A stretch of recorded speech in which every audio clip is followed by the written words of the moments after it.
Estás entrando en Crónicas de la Oscuridad. En este reino nocturno, las sombras escriben historias prohibidas, relatos tan perturbadores que desafían toda lógica. Cada crónica es un viaje sin retorno hacia lo más profundo y oscuro del alma humana, donde los miedos más íntimos cobran vida y se materializan en terrores indescriptibles. El silencio aquí no es aliado, sino cómplice, susurrando secretos que ningún mortal debería escuchar jamás. Permanece atento, pues las historias que escucharás quedarán tatuadas en tu memoria y acecharán tus sueños durante mucho tiempo después.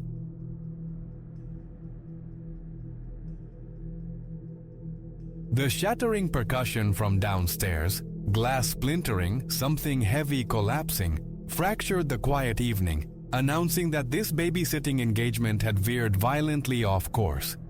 The Ashworths, when they'd enlisted my services, had radiated such an aura of polished normalcy. Now, secreted away in suffocating darkness with their two petrified children, the depth of my misjudgment felt abysmal. It was meant to be uncomplicated. Newcomers to the sprawling suburban lane, the Ashworths needed someone to watch their little ones during a company function. College savings beckoned, so I'd readily agreed. They were the picture of suburban success. Mr. Ashworth, a man seemingly constructed from sharp tailoring and quiet confidence, Mrs. Ashworth possessing the serene poise cultivated in yoga studios and charity galas. And the children, Ilara and Finn, were sweet, if perhaps unnaturally reserved. The evening commenced as expected. Arrival at 7 sharp, the familiar recitation of bedtime routines and emergency contacts. A faint tremor of unease radiated from Mrs. Ashworth, which I mentally filed away as first-time sitter anxiety. Under no circumstances are you to open the door or pick up the phone, Mr. Ashworth instructed as they departed, his gaze holding an unsettling gravity. I nodded, murmuring assurances that all would remain tranquil. For the initial hours, tranquility reigned. Board games unfolded across the carpet with Ilara and Finn, followed by pasta and the gentle rituals of preparing for sleep. It was shortly past 9. The house settled into hushed repose, and I was just sinking into the plush sofa, television remote in hand, when the first discordant note struck, that calamitous crash from below, succeeded by the unmistakable tinkle of cascading glass. Ice bloomed in my veins. A break-in? The police? Before coherent thought could fully form, heavy treads pounded on the staircase. Instinct propelled me towards the children's rooms. Ilara, wide-eyed, was already sitting bolt upright in bed. "What was that noise?" she breathed, her voice a fragile thread. "I don't know, little star," I whispered, striving for a calm I didn't feel. "But we must be absolutely silent now. Can you promise me that?" She nodded mutely, her small hand strangling a worn plush owl. I lifted her slight weight, hurrying to Finn's room.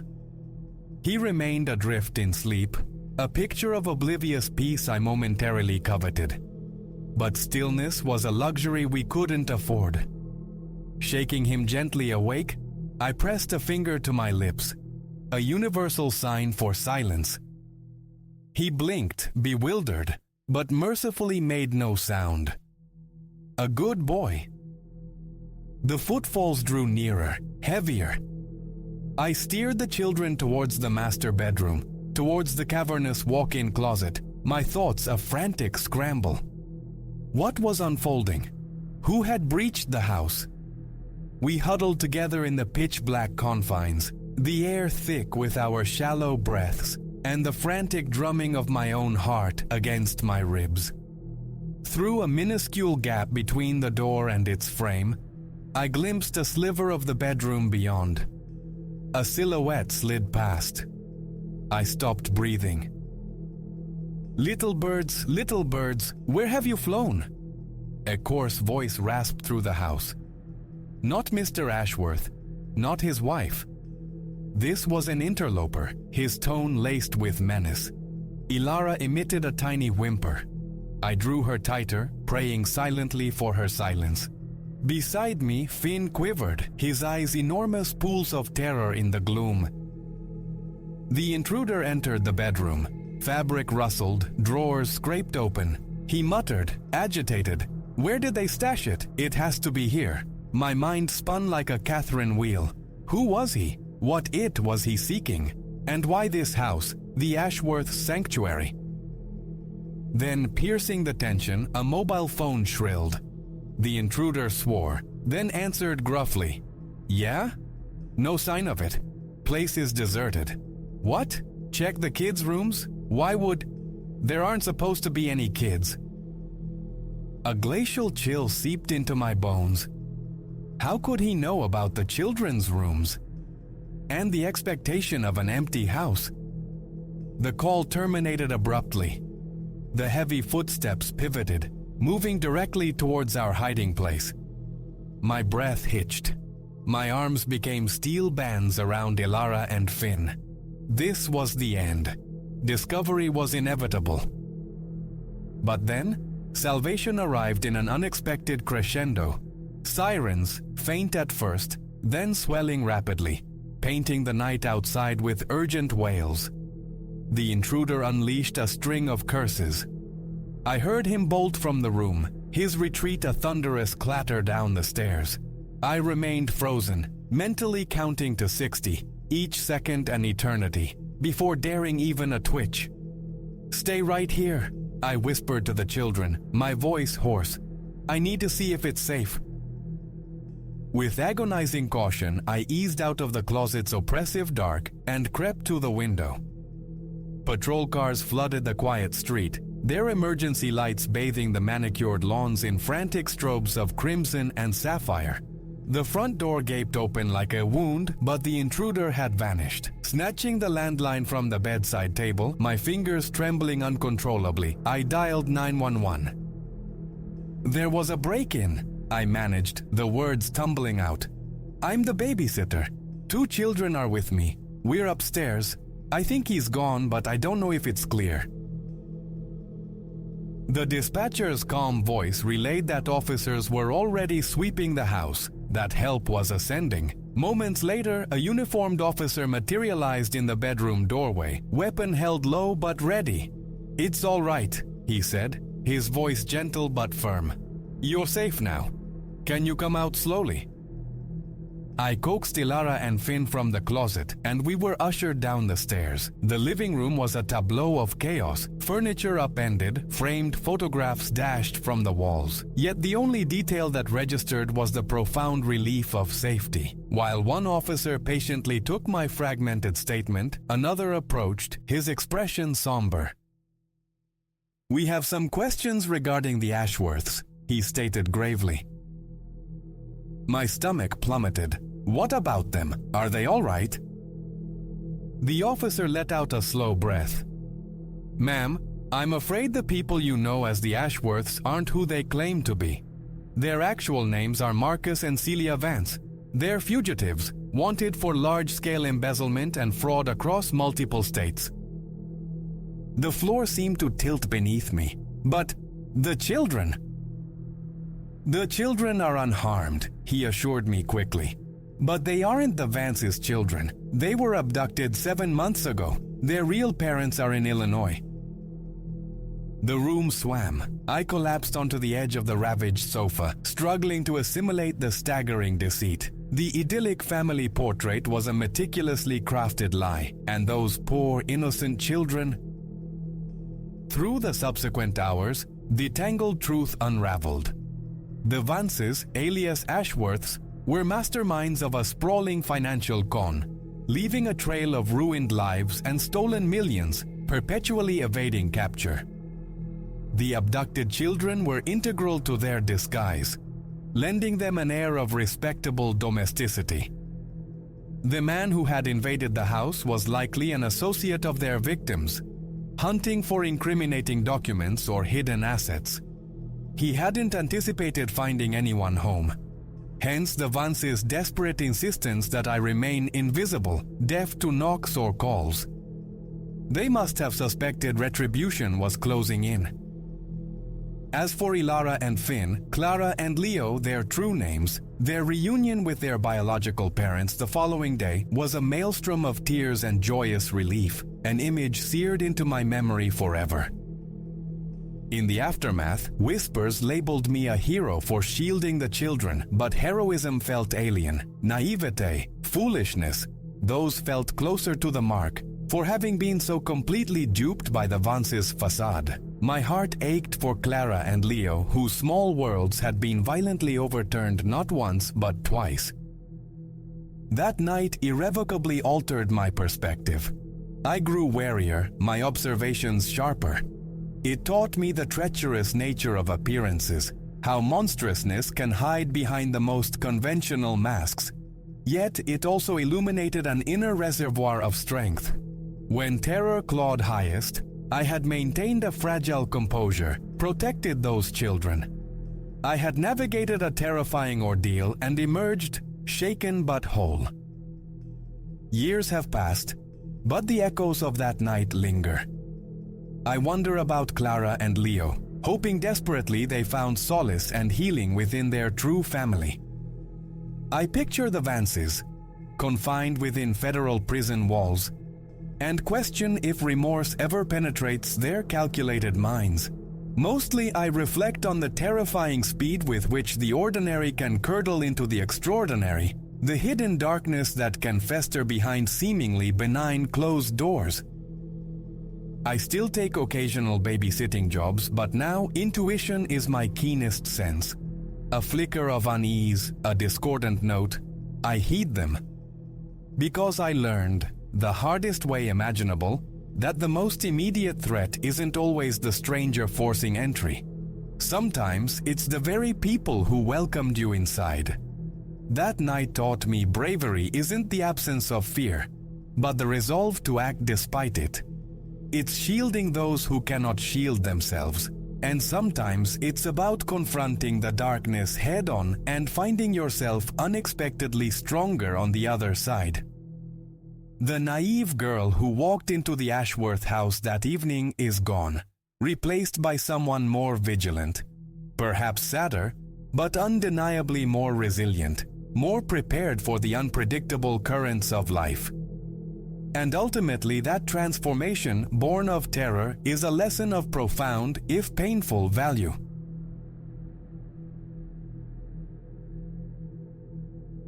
No one anticipates their communion with wilderness becoming an unwilling dance with human desperation. Yet there I was, breath held captive behind rough bark, pulse drumming a frantic rhythm against my ribs, learning that the true apex predators sometimes wear boots, not fur. My name is Elias. The pull of untamed spaces has always been my compass, a balm for the fractured rhythm of ordinary life. A rare week unfettered from routine beckoned, and with it the siren call of a formidable trek deep within the Rockies, a path long etched in my aspirations. For 3 days the mountains delivered their promised liturgy. Vistas that stole the breath, air like chilled crystal, and a profound solitude attainable only where trails surrender to raw earth. Wildlife graced my periphery, timid deer dissolving into aspen groves, the distant silhouette of a bear traversing a ridge, an eagle's majestic gyre painting circles on the vast canvas of the sky. But the 4th day unveiled a different sort of beast. Nightfall found me nestled in a small clearing, serenaded by the ceaseless murmur of a nearby stream. Beside the flickering tongues of my campfire, spoon suspended midway to my mouth, savoring a reconstituted meal, a foreign sound pierced the twilight symphony. Voices, distinctly human, slicing through the deepening dark beyond my firelight's fragile perimeter. Other hikers? Implausible, this far removed from any trailhead. I hadn't crossed paths with another soul for days. And the timbre, tight, serrated with anger, scraped along my nerves like rusted metal. Instinctively, I smothered the flames, retreating into the nylon shell of my tent, ears straining against the fabric. Closer now, the voices resolved into two distinct threads. One a gravelly baritone laced with command, the other higher, frayed with exhaustion. "Got to push on," the baritone rasped. "They'll have sniffed out our route by sunrise." "Can't," the higher voice pleaded, thin as worn thread. "Legs are shot. Days. We've been walking for days." "You want back inside? 'Cause that's the ticket if they run us down. Now move." Ice sluiced through my veins. Inside. Prison. Not wayward wanderers, but caged things broken free, predators cloaked in desperation. I scarcely breathed as their heavy footfalls neared. A stark white beam slashed across my tent canvas. The gravelly voice spat a curse. "Someone camped here. Fresh. So, ain't seen nobody." "Don't matter. Could have seen us. Could report it. We find 'em." My heart hammered, a frantic prisoner against my own ribs, surely audible in the sudden stillness. Escape. But how? My vehicle sat parked a 2-day hike distant, and the enveloping darkness was now an enemy, not a shield.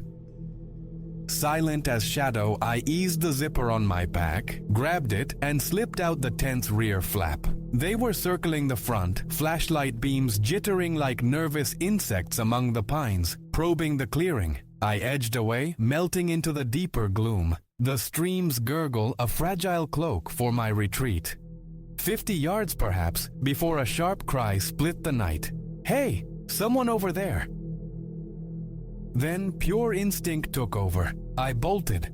Branches clawed, unseen roots threatened, the forest floor a treacherous blur beneath pounding feet. Pursuit thundered close behind, snapping twigs, harsh breathing. Direction dissolved, only the imperative remained. Distance. Distance from those voices, those lights, the cold dread they radiated. How long I plunged through that black labyrinth, I cannot say. Minutes stretched into an eternity fueled by terror. Lungs burned, legs turned to stone, yet the phantom sensation of rough hands closing on my shoulder propelled me onward. Finally, my body rebelled. I staggered, collapsing against a tree, air tearing through my throat in ragged gasps. Silence descended, thick and watchful. Had I outrun them? As the frantic tempo of my heart subsided, the stark reality of my predicament settled, lost, alone in the vast indifferent wilderness. And somewhere in that darkness, dangerous men might still be hunting. My shelter, my provisions, abandoned back at the violated campsite. My pack yielded meager comfort, a half-filled water bottle, a couple of dense energy bars, a small torch, the first aid kit. Sanctuary was paramount, a place to quell the panic, to think. My vision, adjusting to the profound dark, snagged on a shape nearby, the immense skeletal form of a fallen giant. Its uprooted base formed a hollow, a dark embrace of earth and tangled roots. Not comfort, but concealment. I wriggled into the cramped space, drawing myself small, every nocturnal rustle, an owl's query, the wind sighing through pine needles, jolting me upright. Certainty gnawed at me. Any moment the crashing sounds of pursuit would return, their beams finding my pathetic refuge. Adrenaline ebbed, leaving a residue of bone-deep weariness. Fear warred with exhaustion, and despite the terror, oblivion claimed me. Consciousness returned with faint fingers of sunlight probing the earthen roof above. Slowly, cautiously I peered out. The forest breathed peace in the nascent light. No sign of my pursuers disturbed the scene. But the fragile calm couldn't erase the night's terror. A plan. I needed one. The car was the only logical destination, Yet stripped of my gear, the journey back felt insurmountable. And the lingering question, were they still out there? Deliberation shattered with a sound that sent hope surging through me. The rhythmic, percussive whoomp whoomp whoomp of helicopter blades slicing the morning air. Search and rescue? Or law enforcement tracking the escapees?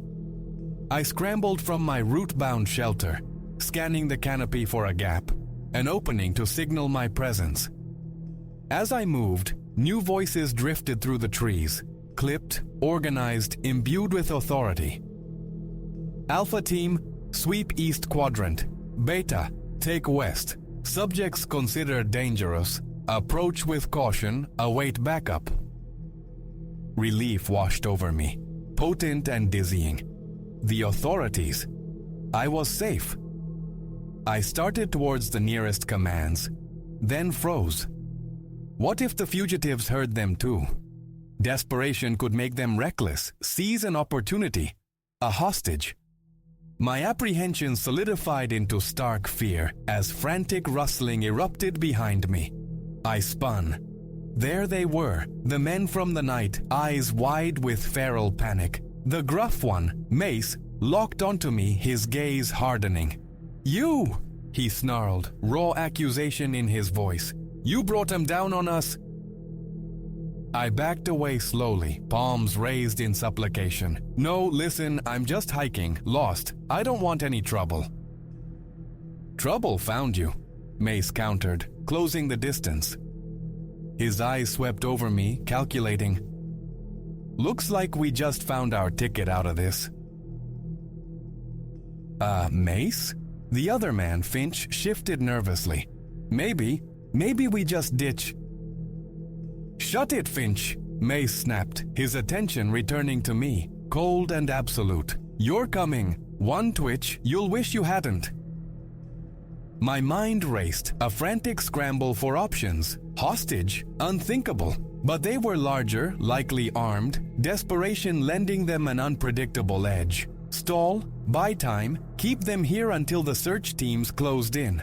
"Okay," I managed, striving for a steady tone. "Okay, I'll come, but my pack, back there, got water, food. We'll need it if we're dodging cops." Mace hesitated, suspicion warring with pragmatism. He gave a curt nod. "Fine, get it. No tricks." I led them back towards the fallen tree, deliberately slowing my pace, straining to hear the approaching searchers. Their calls were closer now, more distinct. Reaching the hollow beneath the roots, an idea sparked. Reckless, perhaps.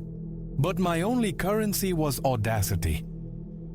Kneeling, pretending to rummage for the pack, my hand instead scooped up a fistful of loose soil and decaying leaves. In a single fluid motion, I pivoted and flung the debris directly into Mace's face. He roared, momentarily blinded, clawing at his eyes. I didn't linger. I ran, not silently this time, but bellowing with every ounce of air in my lungs. "Help! Over here! They're here! The fugitives!" Confused shouts answered, followed by the undeniable sound of multiple boots crashing through the undergrowth. Suddenly the woods erupted, uniforms converging, commands echoing. "Freeze! Police!" I threw myself flat, hands clamped over my head. A brief, violent scuffle, more shouting, then an abrupt, ringing silence. When I risked looking up, Mace and Finch were being hauled away, wrists bound. A woman officer with kind eyes knelt beside me, helping me sit up. "Are you all right, sir?" she asked, her voice calm. "You the hiker dispatch mentioned?" I nodded, a wave of lightheadedness washing over me as the tension finally broke. "Yes, that's me. I found them. Or maybe they found me." The hours following were a haze of recounted events, medical checks, and lukewarm coffee. Frank and Jimmy, I learned, were Mace and Finch, escapees from a medium security facility several states away, fugitives for weeks. As they finally prepared to transport me back to civilization, The officer in charge paused beside me. "You handled that well," he offered, a gruff sort of praise. "Not everyone keeps their head in that kind of pressure. Be proud." A faint smile touched my lips. Honestly, I was terrified. He gave a short chuckle. "That's courage, son, being scared spitless and doing what needs doing anyway." Driven back towards my waiting car, the last 24 hours replayed, vivid and unsettling. I had sought sanctuary in the wild, a retreat from the mundane, only to stumble into primal danger far exceeding any natural threat. Yet, amidst the fear, I'd unearthed a vein of resilience within myself, a strength previously unknown. I had stared down terror and emerged shaken but whole. My love for the wilderness endures. The solace found beneath ancient trees remains potent. But now, it's tempered by a sharper awareness. Peril wears many faces, and sometimes the most crucial survival tool isn't a compass or a knife, but the quiet steel of resolve forged in crisis. So, should you ever wonder where the wild things are and sense a discordant note in nature's harmony, trust that unease. For the most unpredictable creatures in the forest sometimes walk upright, and the trails that test us most profoundly often lead inward to the discovery of our own unmapped courage.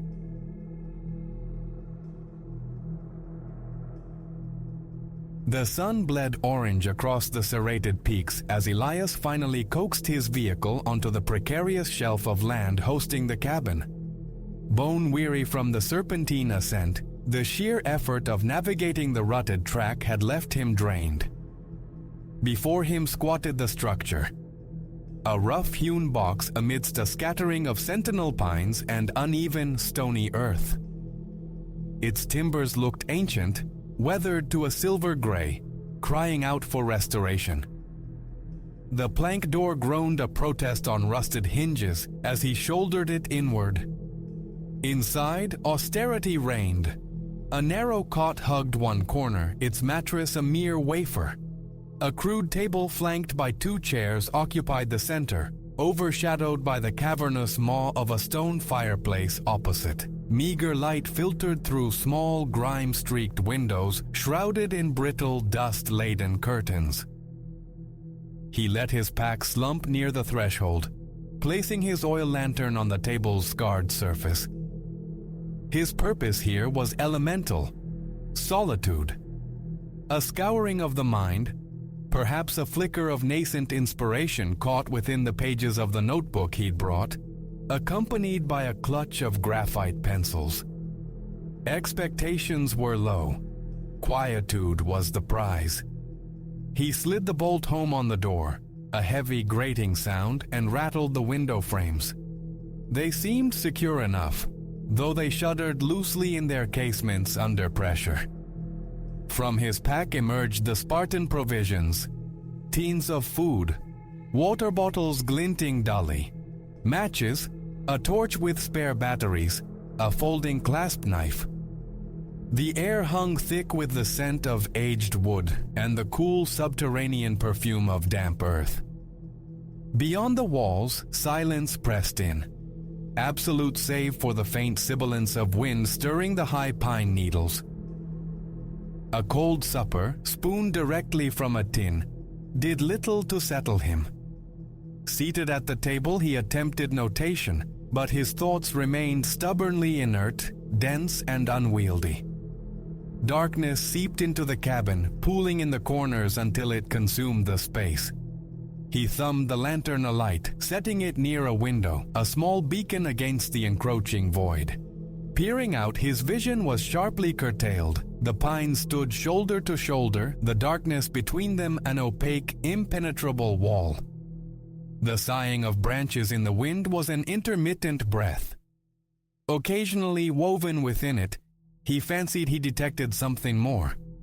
A low susurrus, the ghost of a whisper.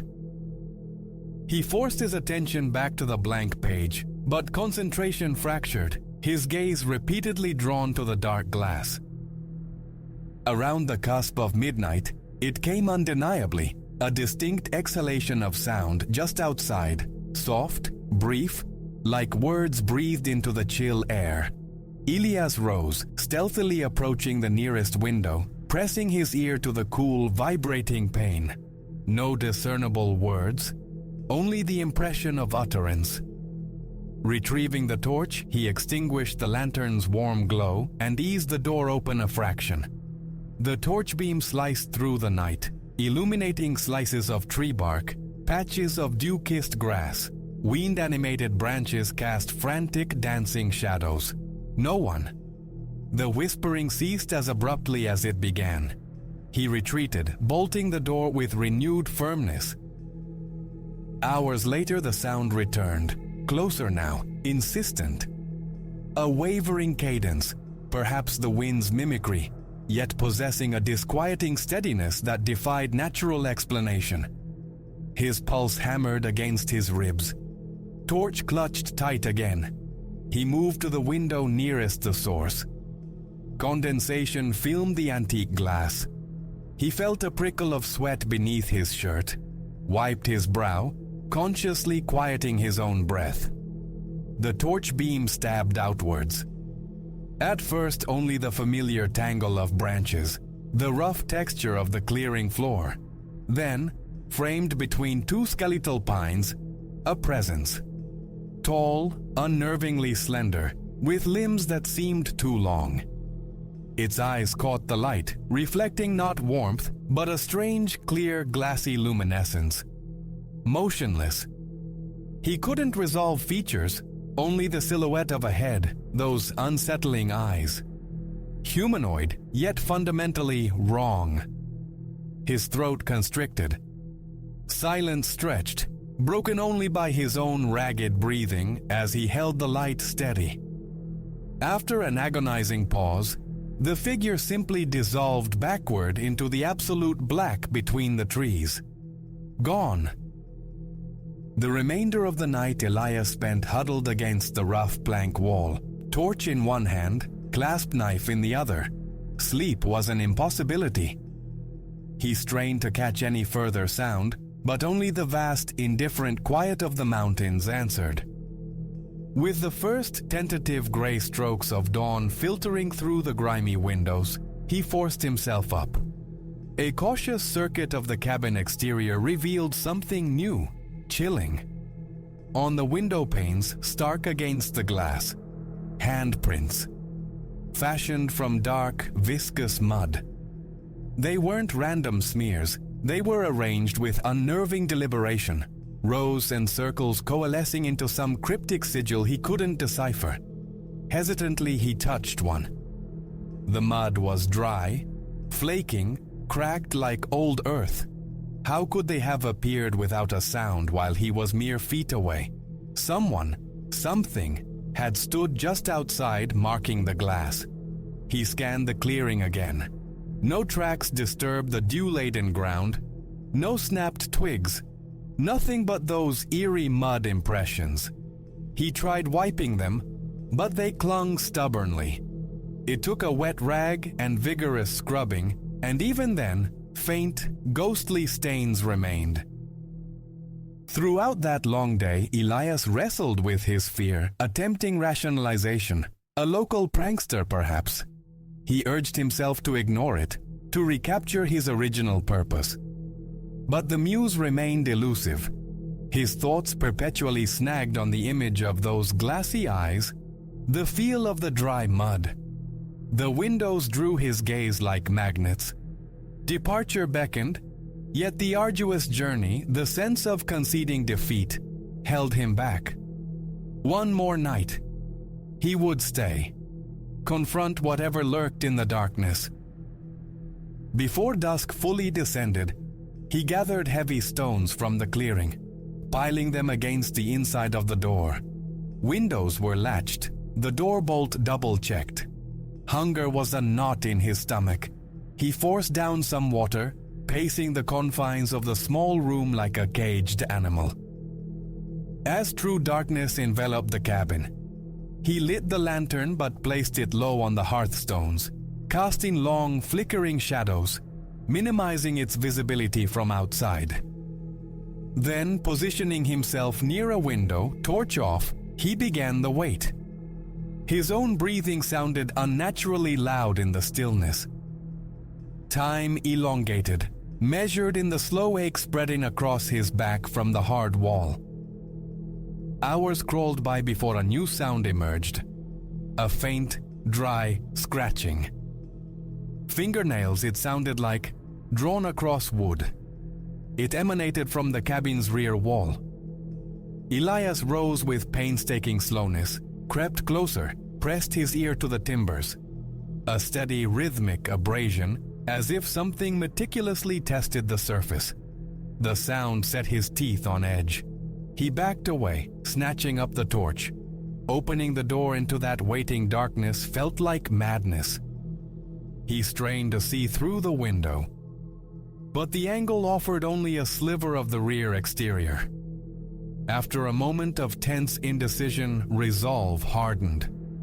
Gripping torch and knife, he unbolted the door and stepped out into the frigid night air, his breath pluming white. He moved with deliberate steps, hugging the cabin wall, the torch beam sweeping methodically. Rounding the rear corner, he saw them, fresh score marks marring the wood. Not deep, but undeniable, the pale raw wood exposed beneath the weathered surface, tiny splinters clinging to the edges. He swung the torchlight towards the tree line. It stood there again, perhaps 10 yards distant, at the clearing's edge. Those eyes flared back at him, twin points of chilling light. He could discern more now, pallid skin stretched taut over sharp angles, impossibly thin arms hanging limp. No discernible clothing, though the gloom played tricks. It remained utterly still. He raised the knife, the metal cold in his trembling hand. "Who are you?"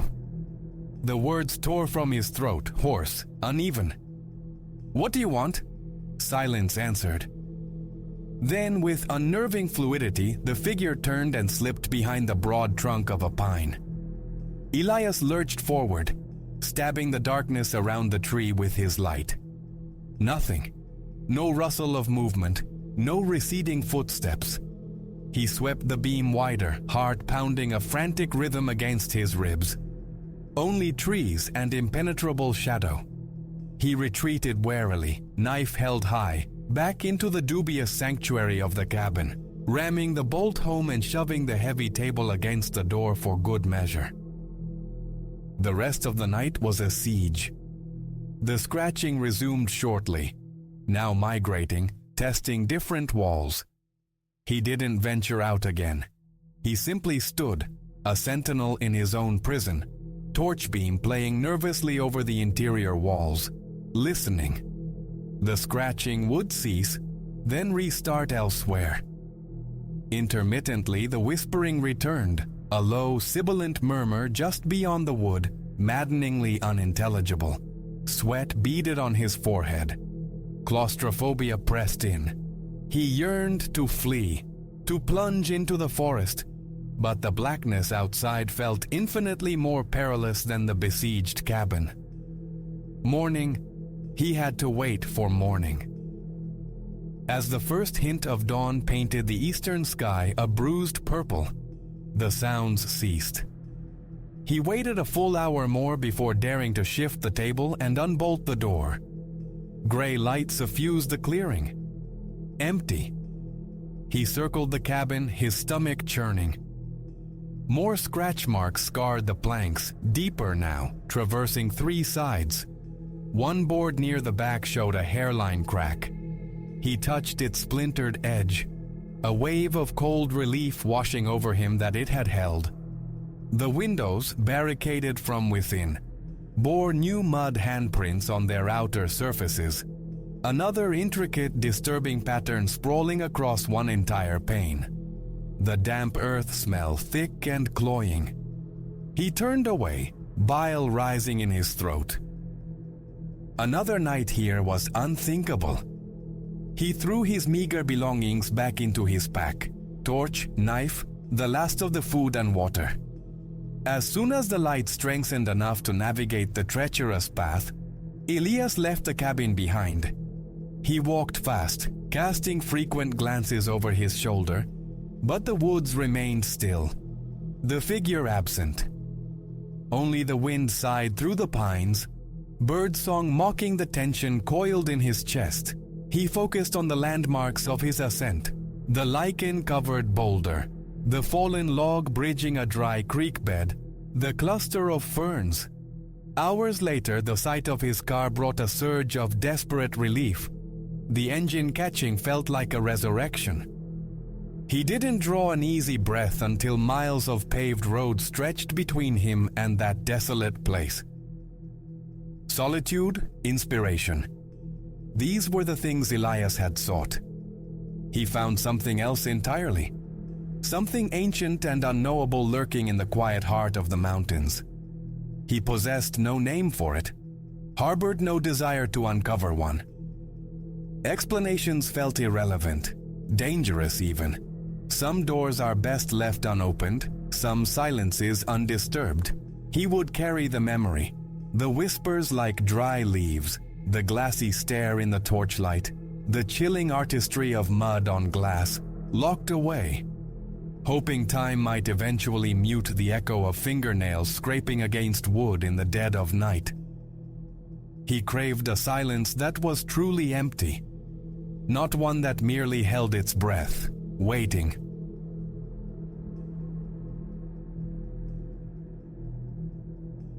Silas possessed an affinity for forgotten structures, the magnetic pull of decay an undeniable force within him. When whispers surfaced about the derelict sanatorium festering on the town's edge, the summons was irresistible. It existed in the local consciousness as a place of dread, a repository for hushed anxieties, tales spun of phantoms glimpsed in fractured windows, of disembodied sounds drifting on the night air. Mere folklore, Silas presumed, the fanciful embroidery of fearful minds. He craved the empirical truth found in crumbling plaster and rusted metal, scoffing at spectral notions. A brittle evening descended as he set out, the air dense and stagnant beneath a starless canopy that deepened the pervasive gloom. Parking discreetly down the lane, he approached the looming structure on foot. The beam of his torch a lone surgical cut through the oppressive dark. The sanatorium reared up before him, a jagged silhouette against the bruised twilight. Glassless eyes stared from shattered casements. Doors lolled drunkenly on broken hinges. Tendrils of ivy, like the skeletal fingers of the earth itself, gripped the decaying facade. It was a labyrinthine behemoth, promising endless corridors of silence and neglect. He navigated a fractured window frame, slipping into the structure's maw. A sepulchral chill greeted him instantly, incongruous with the season, clinging like damp velvet to his skin. The quietude within was absolute, a palpable pressure, as if the very walls held secrets and watched his intrusion. His torch beam ignited swirling motes of disturbed dust, illuminating a scene of utter desolation. Detritus littered the floor, fractured tiles, the splintered remains of furniture, yellowed documents adrift in time's stagnant wake. Silas advanced cautiously, his tread the only punctuation in the profound stillness. He drifted past spectral examination chambers, deserted administrative offices, a waiting room frozen in mid-departure, chairs still ranked in expectant rows. Relics of hurried abandonment lay scattered, forgotten medical instruments rusting in shadowed corners, wall notices bearing faded warnings of forgotten plagues. Venturing deeper into the hospital's heart, the ambient cold seemed to intensify, gnawing at him with unseen teeth. A formless disquiet bloomed in his gut, a primal unease he attempted to rationalize as mere apprehension. The building's sheer scale and decay working on his nerves. Yet the silence resonated unnaturally. pregnant with an attention that felt focused, sentient, as if the edifice itself possessed awareness, observing his trespass. Down a long, lightless corridor, his torch carved a wavering path. Paint sloughed from the walls like shed skin. Ghostly signage hinted at destinations within the maze. Radiology, maternity, surgical wing. That last one, the notorious section, nucleus of the darkest local tales, exerted a morbid pull. Then a sound, dry, furtive, like the dragging of heavy cloth or hesitant shuffling footfalls somewhere ahead. Silas froze, breath caught in his throat, straining his ears against the oppressive hush. Nothing. Only the profound quiet answered, amplifying the frantic pulse hammering in his own ears, wind whistling through broken panes, the settling groans of ancient timbers, or something else, something deliberate shadowing his progress down these haunted halls. He dismissed it, forcing himself onward toward the surgical wing. The approach to the surgical theater felt colder still, the gloom thickened by layers of filth caked onto the few remaining windows, strangling the faint moonlight. Another corridor stretched before him, echoing his solitary passage. Here the chambers were starker, more clinical, small tiled cells dominated by central metal gurneys and walls lined with empty glass-fronted cabinets. Some surfaces bore the spectral shrouds of stained linen. Rusted instruments lay scattered like grim archaeological finds awaiting cataloging. He swept his light across one such room. Barren shelves stared back from the walls. Dust lay thick as funeral velvet over everything. His beam drifted across the flat, cold surface of the metal gurney in the center and stopped. A handprint, starkly defined in the gray dust. Undeniably recent. Silas stood transfixed, his thoughts scattering like startled birds. It was diminutive, clearly childlike, yet smeared slightly, the fingers trailing downwards as if the hand had been dragged away resisting.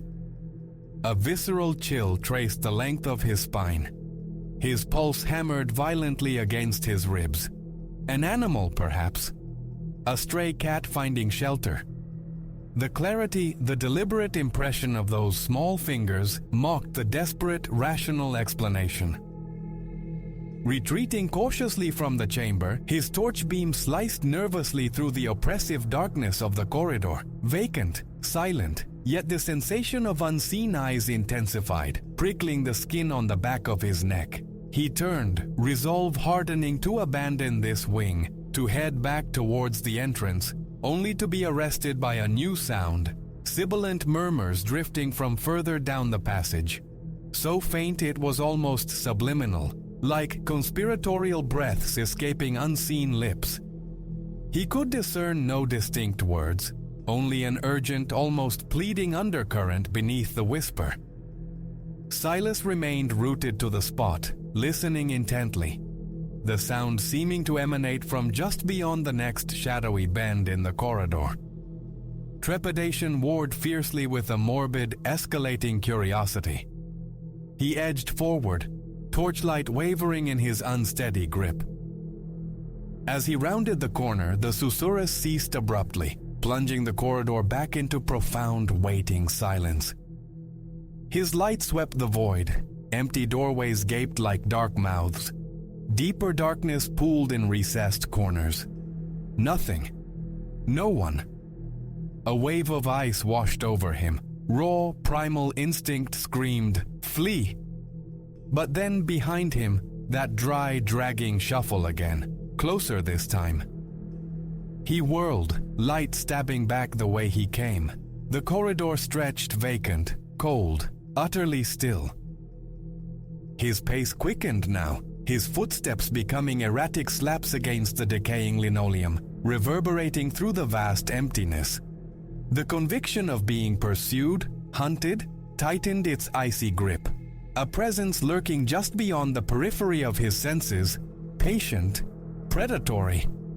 His heart hammered against his sternum. Breath came in ragged, shallow gasps. Fear coiled within him, a venomous serpent threatening to paralyze.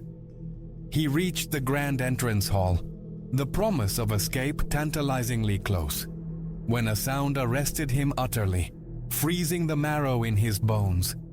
A child's giggle, thin and ethereal, impossibly distant, yet seeming to echo from the very air around him.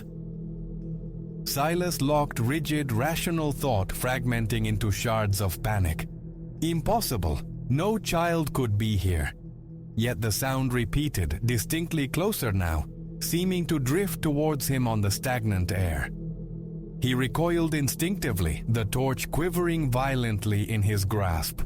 Panic surged, a blinding white wave urging flight, but his limbs felt leaden, heavy, anchored to the spot by an invisible weight. Then, peripherally, a flicker of movement in the deep shadows.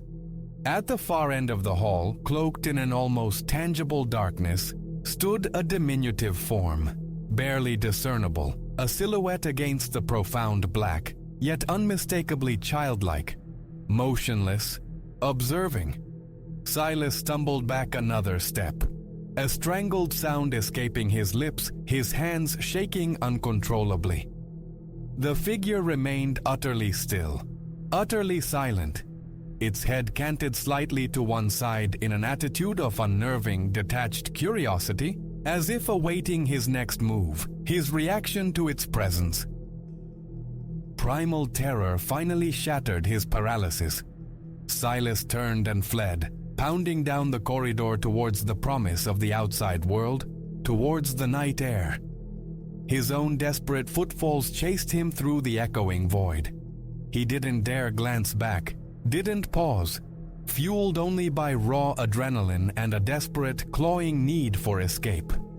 He crashed through the decrepit main doors and burst out into the biting night air, lungs burning, ragged breaths tearing from his throat like sobs. He ran blindly across the overgrown grounds until he reached his car, fumbling the keys with trembling fingers that refused to obey his frantic commands. Finally inside, engine roaring violently to life, he sped away, tires spitting gravel, refusing the powerful urge to check the rearview mirror, terrified of what he might see reflected there. Days have bled into nights since that escape. Yet the sanatorium's profound chill lingers within him, a psychic residue. The image of that shadowed child, eternally watchful at the corridor's end, is seared behind his eyelids, appearing unbidden in moments of quiet. And sometimes, in the deepest, most silent hours of his own home, when the world outside is asleep, Silas thinks he hears it again. A phantom susurrus echoing faintly in the stillness. A fragment of the darkness he encountered, a memory he cannot entirely leave behind.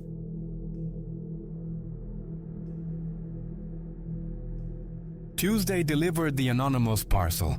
It rested, a stark brown anomaly on Elias's desk, devoid of any sender's mark, promising nothing yet portending the fracture of his world, the descent into a sleepless dread. Within its coarse paper womb lay the obsidian instrument of his undoing. Elias recalled the stillness as he contemplated the plain cardboard cube. Deliveries were commonplace in product innovation, prototypes arriving like clockwork. Yet this one hummed with a dissonant quietude. A frisson of apprehension warred with ingrained curiosity as his fingers breached the tape. Inside, swaddled in newsprint, rested a device of polished blackness, palm-sized, minimalist save for a single unblinking lens, a nascent camera, some novel sensor. Then his eye snagged on the scrap of paper, the message scrawled in a jagged hand. "Your hidden life is known. Dare you witness it?" A tremor seized his hand. Surely a jest, a colleague's poorly conceived prank. But the object felt dense, gravid with unspoken meaning. His thumb found the power stud. A low thrum vibrated through his palm as the small screen ignited, spitting static before resolving into an image that leached the warmth from his veins. There he was, Elias, seated precisely here, at this very desk, viewed from an impossible perch near the ceiling corner, by the drooping fern. The date stamp burned, 72 hours prior. He watched, transfixed by the grotesque intimacy. His own reflection moved through quotidian rituals, phone calls, keystrokes, the solitary consumption of a sandwich. Mundanity weaponized. An unseen eye had chronicled these moments, these stolen slivers of existence. The feed shifted. Elias in the sterile light of the break room. Elias gesturing in a meeting. Elias near the washroom threshold. Then, horrifically, the locus shifted. His apartment. The sizzle of onions in his pan. The slumped posture before the television's blue glow. The vulnerable act of undressing for sleep. His sanctuary breached. Bile rose in his throat. How deep did this intrusion run? How many lenses tracked his path? And whose gaze lay behind them? With a convulsive jerk, Elias extinguished the screen, thrusting the malevolent rectangle back into its cardboard shell. Thought fractured, replaced by a maelstrom of panic. The workday blurred into a sequence of startled flinches. Every innocuous object, a desk lamp, a smoke detector, the pen beside his keyboard, acquiring a sinister potential. Safety evaporated. That evening his apartment became a zone of frantic excavation. Drawers emptied, fixtures scrutinized, walls probed. Futile. The absence of discovery only tightened the knot of dread. The eyes were present, he knew it, concealed with infernal cunning. Slumber offered no refuge. Darkness pulsed with imagined optics, tiny apertures glinting from shadowed corners. When sleep finally claimed him, it brought visions of ubiquitous, anonymous watchers. Daylight propelled him to the precinct. The black device presented like a venomous artifact. The officer listened with professional detachment, a veneer of concern that felt tragically inadequate. Statements were taken, the object sealed in plastic. Promises of contact offered. Silence followed. His inquiries met bureaucratic platitudes, the hollow echo of a system overwhelmed or indifferent. A profound sense of isolation settled upon him. In desperation's grip, Elias sought refuge in countermeasures. Security consultants were summoned, his own network of cameras installed, lenses he controlled, offering a fragile illusion of regained territory. Locks were replaced, deadbolts added. Specialists swept his flat, his office, their instruments silent, finding no trace of illicit technology. Logic whispered, perhaps this is the end of it. Perhaps the device held the only record. A tempting solace, yet the memory of those crystalline images, the violation seared into his psyche, screamed otherwise. The surveillance felt ongoing, pervasive, merely undiscoverable. His professional life frayed. Concentration became an elusive quarry, his gaze perpetually drifting, hunting for the unseen. Colleagues exchanged troubled looks, their hushed conversations painting him as unmoored, lost in paranoia's labyrinth. They couldn't grasp the psychic erosion, the feeling of being perpetually exposed under an invisible dissecting gaze. He sought counsel from Dr. Aris Thorne, whose calm demeanor provided a temporary anchor. Elias unburdened himself, recounting the terror, the suffocating certainty of being watched. Dr. Thorne listened, gently probing, suggesting the trauma itself might be magnifying shadows, conjuring phantoms from ambient stress. Elias yearned for that explanation, for the simplicity of a mind playing tricks. But the visceral truth of the recordings remained indelible. That violation was concrete, not imagined. 2 spectral months bled away, leaving Elias diminished, haunted by sleeplessness, his reflection gaunt beneath bruised eyes. He'd retreated from work, unable to function under the perceived scrutiny. Then, another Tuesday, rain lashing the windows, precisely 8 weeks after the first intrusion. A muffled impact on the porch. His pulse leaped. Through the fisheye lens of the peephole, a familiar brown cube. He stood frozen, a battle waged within. Ignore it, preserve the fragile quiet, or confront the inevitable. Necessity won. Tremors ran through his arms as he retrieved the parcel. Heavier this time.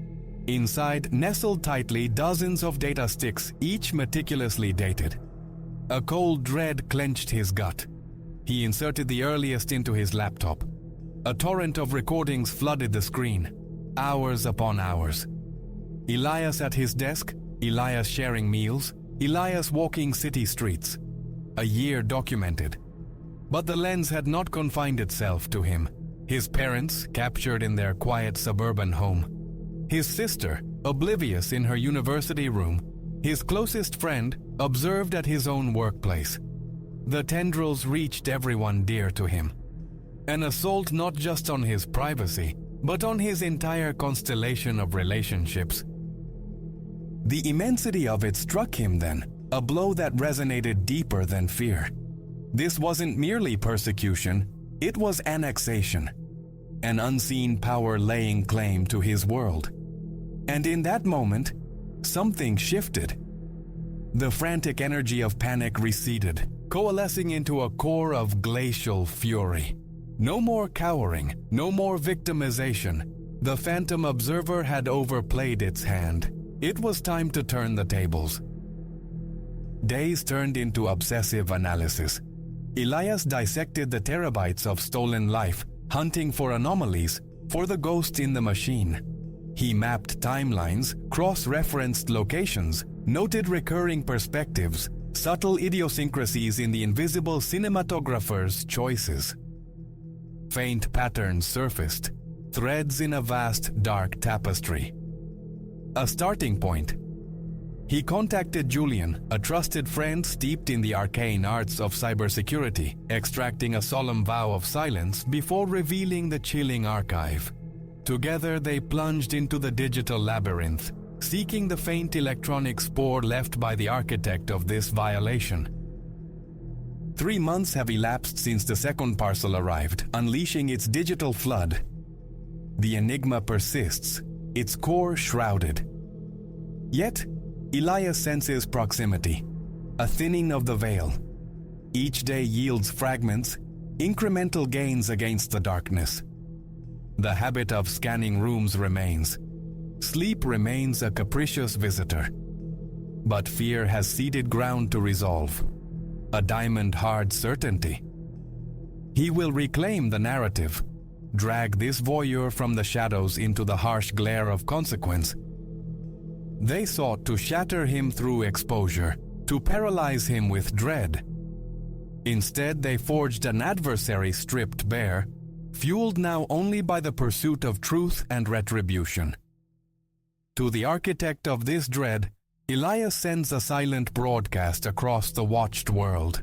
Your gaze is known, but know this, the observed now observes, and I am closing in.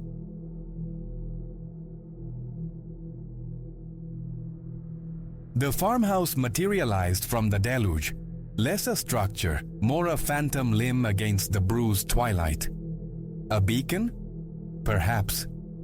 Or perhaps the lure into the heart of the maelstrom. I hadn't grasped, knuckles bone white on the wheel, that rapping on its timbered skin would mean forfeiting my own. Rain hammered the glass, a ceaseless percussion. The wipers, frantic metronomes, waged a losing war against the cascade. Vision dissolved into liquid chaos, driving blind through a world unmade.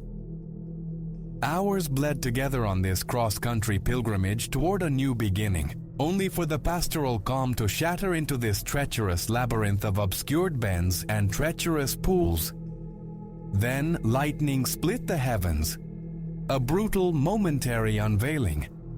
There, sprawled like a slain giant's limb, a tree branch, immense, unavoidable. My foot crushed the brake. Rubber screamed on wet asphalt, a sickening hydroplane waltz. The world spun, then lurched, halting inches from splintered wood. A ragged gasp tore from my lungs, adrenaline a bitter flood. Too close, far too close. Reverse gear engaged, a prayer muttered under my breath. The engine coughed, sputtered, a final death rattle. Silence, save the storm's roar. No, please no. Ignition turned, clicked, the hollow percussion of utter failure. Panic, cold and sharp, began its insidious crawl. Stranded, utterly alone in this elemental fury, tethered to a dead machine.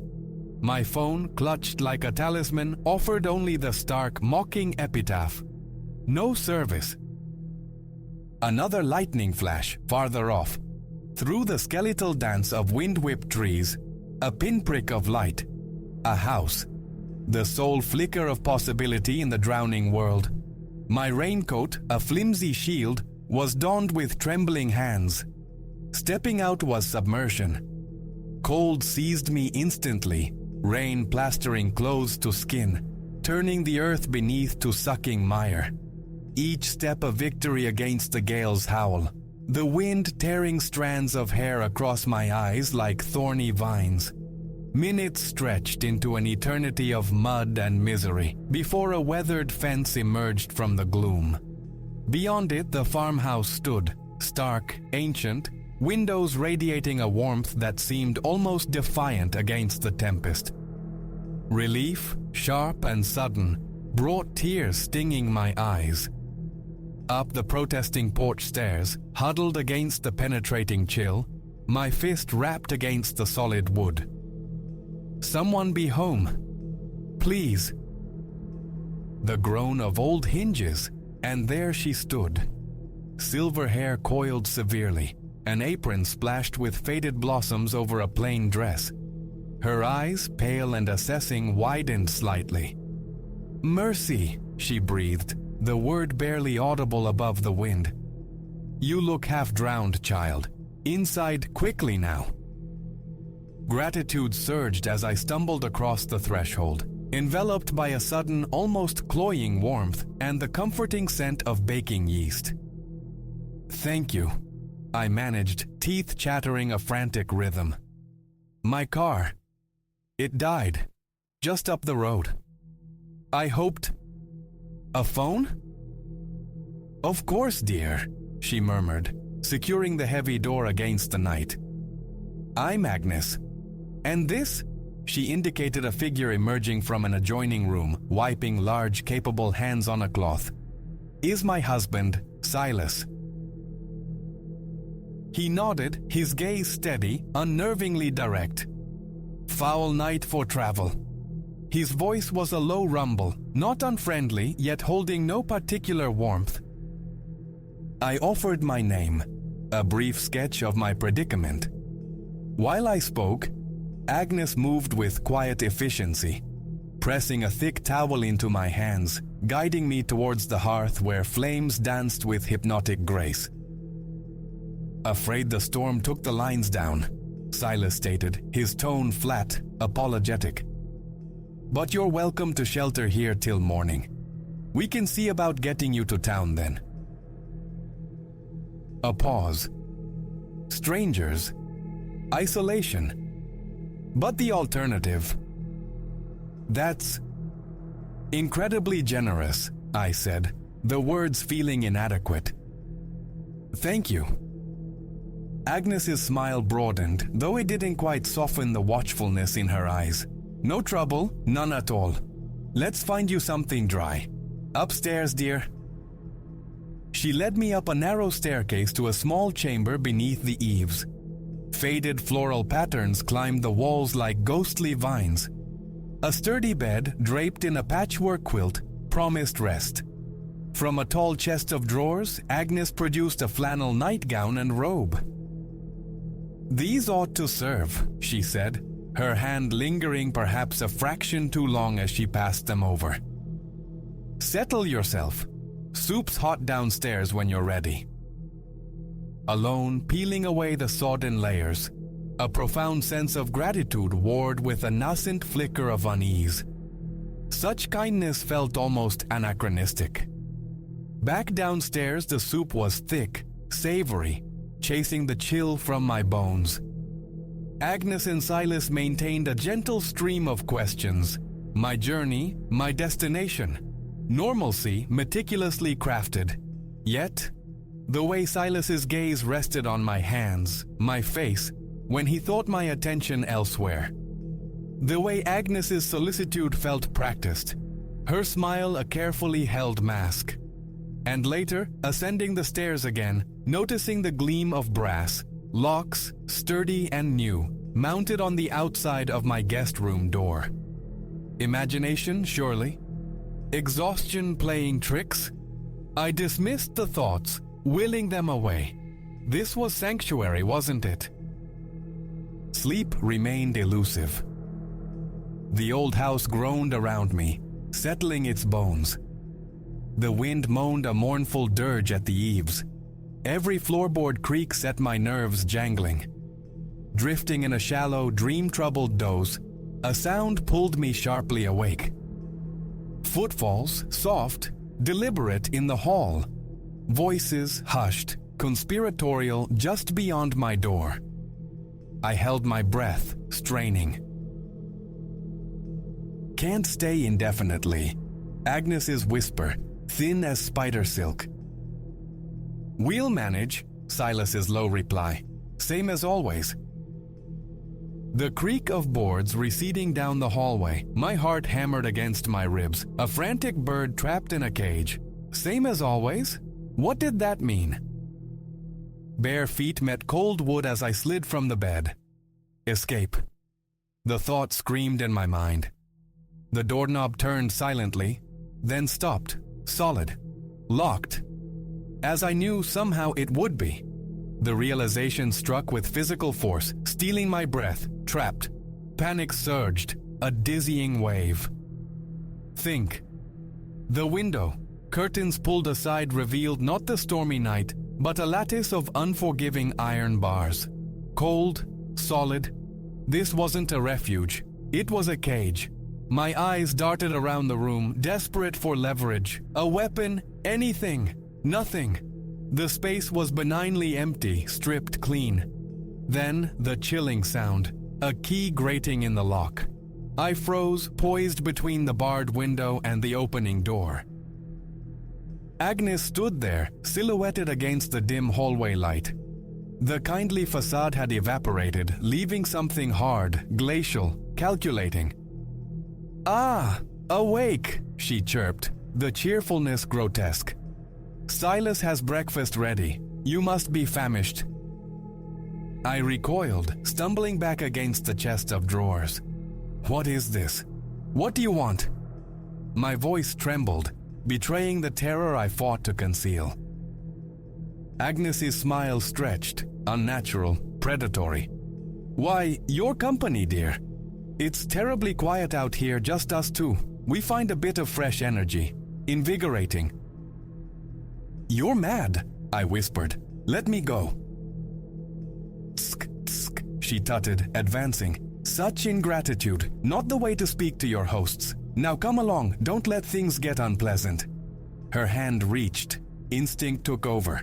I shoved, hard, catching her off balance. She staggered back with a sharp cry. No hesitation.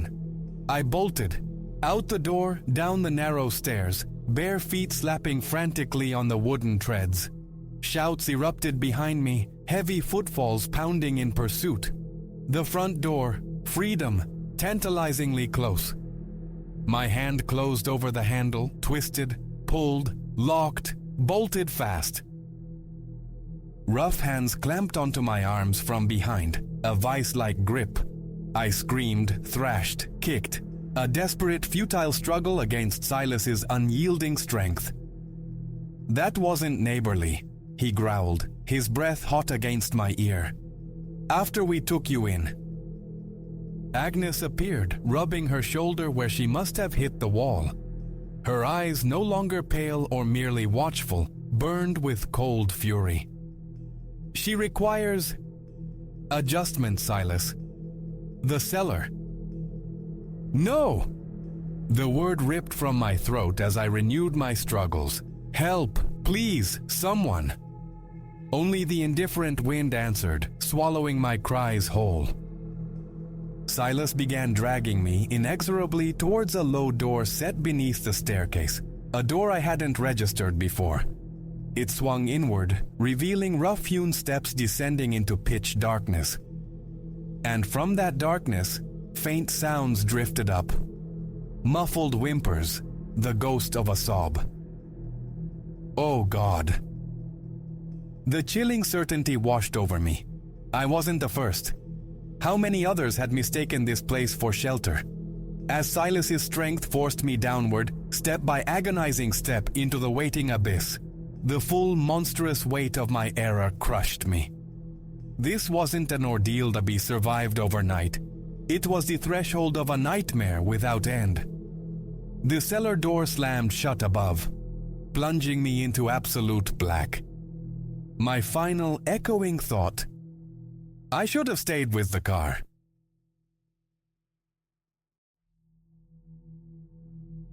The summons arrived perhaps a month past. A solicitor's dry voice informed me that Uncle Alistair, a half-forgotten kinsman whose face was a blur in memory's attic, had bequeathed to me his collection of esoteric volumes. The news felt less like fortune, more like a strange stone dropped into the placid waters of my life. Yet curiosity forbade refusal. 2 weeks found me navigating the threshold of his decaying manse, signing stiff documents under watchful eyes, and finally wrestling a burdensome oaken repository, crammed with volumes thick with neglect, into my car. Initially they remained undisturbed, stacked within my living room, monuments to procrastination until energy permitted closer inspection. Then, one spine arrested my gaze, its binding aberrant, the cover possessing an unnerving, vitreous smoothness. When I tentatively riffled the leaves, they emitted not a dry rustle, but a whispering susurrus, like a faint, spectral canticle. A peculiar prickle, a faint thrumming, resonated in my fingertips whenever contact was made. Fancy, I assured myself. Yet that single volume drew me back repeatedly while its companions gathered dust. Thus, it commenced. Once home, the great bookshelf found its place against the wall of my sanctum. Elsewhere, the apartment remained hushed. I dwell alone amidst austere furnishings and uncluttered environs, preferring ordered emptiness. My study is simplicity itself. A timber desk, a wheeled chair, a solitary lamp. Adornment holds no appeal. Clarity of view is paramount. That evening, the singular book lay upon my desk. Leaning back, I eased it open. The pages, ancient and seemingly brittle, yielded with surprising suppleness. And as they turned, that soft resonance returned, reminiscent of a distant dulcimer chime, hypnotic rather than intrusive. The title page bore evanescent script, Latin, largely indecipherable save for fragments that snagged recognition. Tempestas, perhaps, and porta. I navigated deeper, the spectral air gaining subtle resonance, yet remaining gentle, offering no immediate cause for alarm. My finger traced the lines, seeking purchase on meaning. Little was gleaned, but an odd constriction manifested in my chest, not pain, but a pressure urging deeper breaths. Setting the volume aside, I sought repose. Sleep, that first night, came untroubled. The second night, I returned to the desk. Darkness held the apartment, save for the lamp's small circle of light illuminating the closed book. Upon opening it, the refrain began anew. Slow, simple, yet possessed of a magnetic pull. I found myself unconsciously echoing the air, humming beneath my breath. Then I perceived it. The pages, left unattended, seemed possessed of a subtle volition, stirring with unseen life, settling always upon specific passages. Tilting my head, I felt a faint electrical discharge at my fingertips, a static jolt. More pages turned, the canticle shifted, modulating in pitch. My throat went arid. Swallowing, I resolved to read further, stumbling over the unfamiliar Latin, attempting pronunciation. Each uttered phrase seemed to amplify the resonance momentarily before it subsided back into a low thrum. My heart began a quicker tempo. A fine dew of perspiration beaded my brow, though the room was cool, a night breeze entering through the open window. My body felt taut, coiled, my chest cavity seeming to vibrate from within. Snapping the book shut, I rose and retreated. Water was needed. I drank it standing in the kitchen, staring blankly at the wall, striving to regulate my breathing. Nothing else felt amiss, yet an unseen scrutiny prickled my senses. Alone, I reasoned, merely spooked. Dismissing the unease, I went to bed. On the third night, the melody was more insistent, pervasive.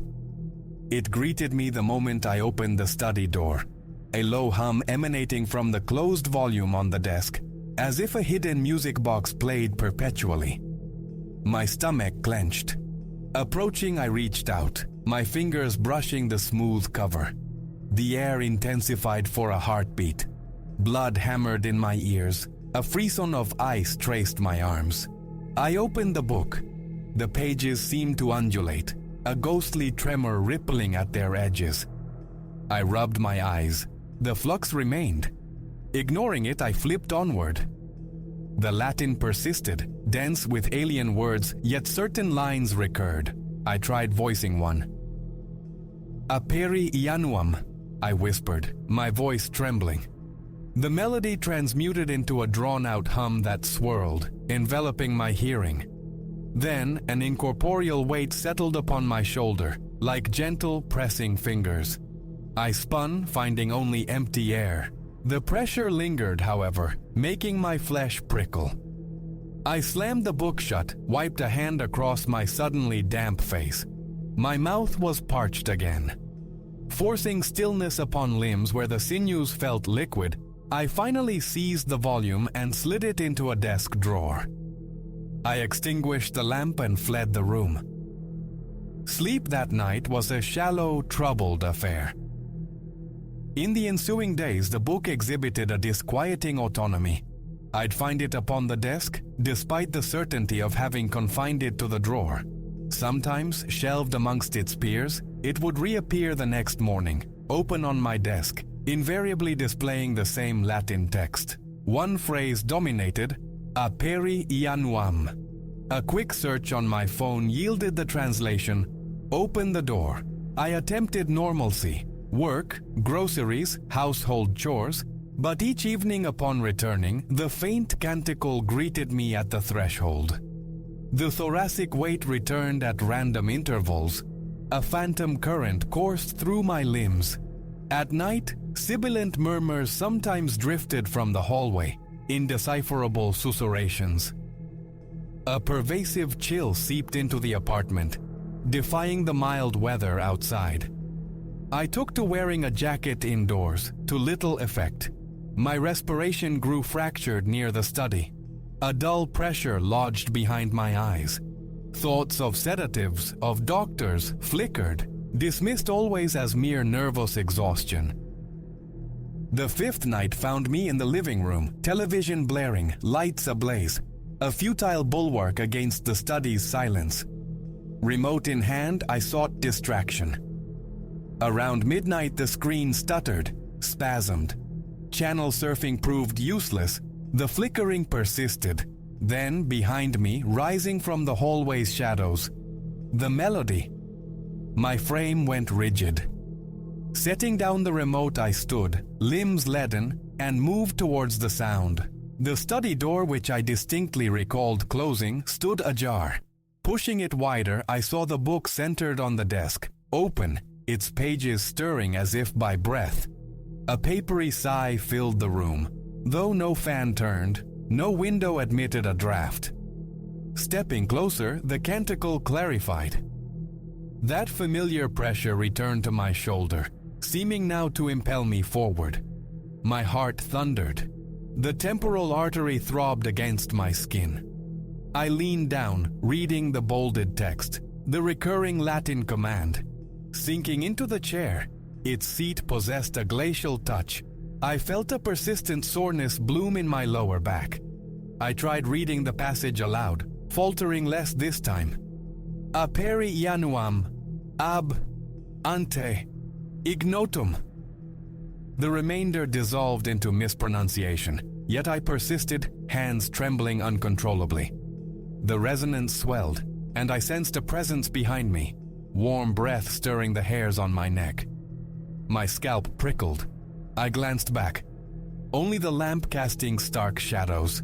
Then, a faint creaking near the corner bookshelf. My eyes felt dry. Blinking brought no relief.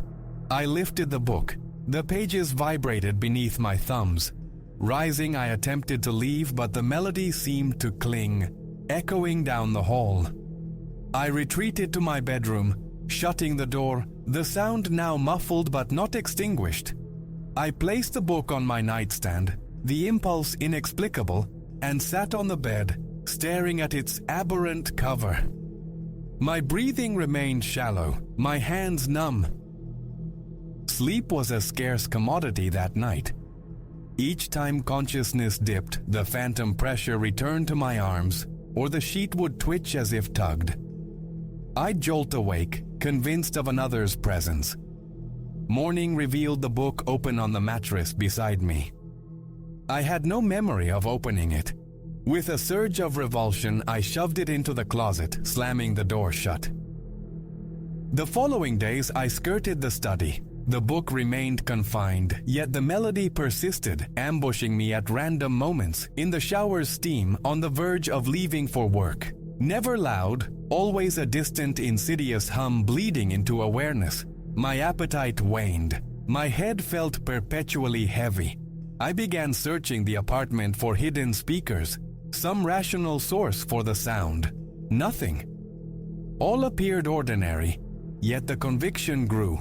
Something within that volume demanded my continued attention. On the 8th night, the compulsion became undeniable. My hands shook, my skin felt cold. The apartment air hung thick, stagnant, saturated with the scent of old paper, a phantom library's dust. I walked to the closet, pulled open the door. The book lay on the floor, displaced from where I'd thrust it. Bending, I retrieved it. The cover felt strangely warm against my fingers. Instantly, the canticle began. I carried it to the living room couch. Opening it revealed more Latin, but some words seemed altered, the very letters rearranged. I sounded them out. The melody climbed in intensity. My lungs tightened, eyes watering, neck stiffening. With each line read, a bizarre vibration resonated in my jaw, my teeth rattling subtly. The words felt harsh, guttural, yet I pressed on. The book's pages seemed to acquire a faint luminescence under the overhead light, their corners shimmering. Sweat pasted my shirt to my back as my heart pounded. Leaning forward, I traced each sentence, striving for a steady voice, though my lips felt cracked, my tongue clumsy. A numbness ascended from my feet, my ankles feeling seized. Then a dry, skittering sound from behind me. I turned sharply. Only the end table lamp, the blank wall. Yet, unmistakably, I felt the couch cushion beside me depress, an invisible indentation forming. I leaped up, breath tearing from my lungs. The book slid from my lap, landing face down on the floor. The melody soared as an arctic exhalation swept the room, whipping my hair across my face. Shielding my eyes, I waited. When I looked again, stillness had returned. The canticle had subsided to a low, resonant hum. My heart thundered within my ribs. My mouth hung open. Reaching down, I recovered the book. It lay inert, pages undamaged. I placed it back on the couch. The humming seemed to pulse. My ears rang. The room tilted, vertiginous. Forcing my legs to obey, I took the book back to the study, intent on confinement. I opened a desk drawer, placed the volume inside, and turned the key in the lock. My pulse still raced. Sweat beaded my upper lip. My gaze skittered around the room. All appeared normal. I backed out, closing the door, leaving the lamp burning within. That night offered no peace. The melody seeped through the walls, joined now by a furtive scraping near the study door, like talons on wood. I traversed the hallway restlessly, running hands through my hair, wiping my brow, my body poised for flight. "Calm down," I chanted internally. I turned on every light, checked every window latch. A call to a friend met only voicemail. The isolation felt absolute. My hands convulsed with tremor at each renewed scratching. Leaning against the wall, I fought for steady breath. When the sounds reached an unbearable pitch, I strode into the study, yanked the locked drawer. The latch was fractured, violated. The book lay open, pages turning languidly of their own accord. I reached to force its silence, and the melody lanced through my skull, a blinding buzz. My eyes streamed, but I slammed the cover shut. My chest felt caught in a constricting band. Breathing became a desperate struggle. I stared at the broken lock. The metal sheared cleanly away. How? My entire frame was convulsing with tremor. From a nearby toolbox, I grabbed a roll of utilitarian duct tape. I wrapped it around the book, layer upon layer, a crude seal against its power. I shoved it back into the drawer, then taped the drawer itself shut, reinforcing the failed lock. My heart pounded, breath came in ragged gasps. I remained there a long while, crouched by the desk, the house finally falling silent but for the internal roar of panic in my ears. My palms, clammy against my knees, left damp patches on my jeans. Eventually I rose and left the study. Exhaustion dragged at me, a leaden weight behind my eyes. I succumbed on my bed, fully clothed, staring sightlessly at the ceiling. The quiet felt fragile, menacing. This is the current state of affairs. A lingering resonance, an echo in the ether, persists. Wakefulness has become a vigil, though the insidious air has mercifully held its peace for the past hour. It could resume at any moment. What the book truly desires, what culmination awaits should I yield entirely to its script, remains unknown, and I possess a profound disinclination to discover it. For now, there is only this. Sitting here, feeling the frantic cadence of my pulse gradually subside, while my gaze remains fixed upon the study door. If the melody returns, I will attempt resistance. How long I can endure is another question entirely.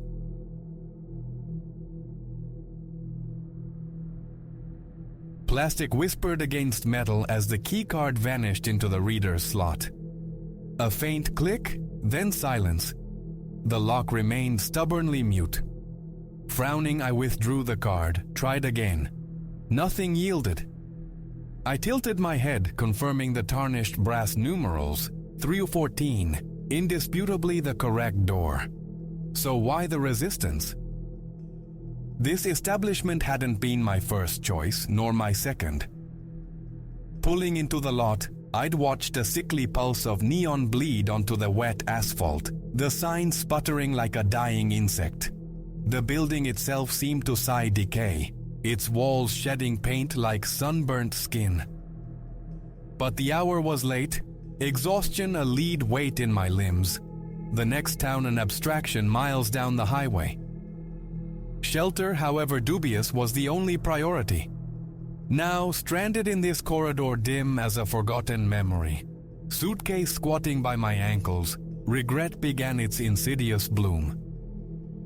One final futile attempt with the card, then surrender. I retraced my steps towards the lobby's hollow quiet. It was deserted but for the night attendant, a young man named Silas, whose eyes were bruised with sleeplessness, his smile stretched thin, unnatural. "Pardon me," I began, the words echoing slightly in the stillness. "My keycard isn't working for room 314. Silas's smile flickered, a momentary lapse in composure. His fingers danced across a keyboard, brow tightening. "My apologies, madam, but my system shows no guest registered to room 314. Confusion clouded my thoughts. "That's impossible. I checked in perhaps an hour ago. You handed me this key yourself." He shook his head, a slow, deliberate motion. "Regrettably, that couldn't have been the case. I've been the sole attendant on duty all evening, and I've processed no new arrivals." An icy current traced my spine. My fingers scrabbled inside my purse, retrieving the flimsy paper sleeve holding the card. "Look," I insisted, sliding it onto the worn laminate counter. "Room 314. It's right here in your writing."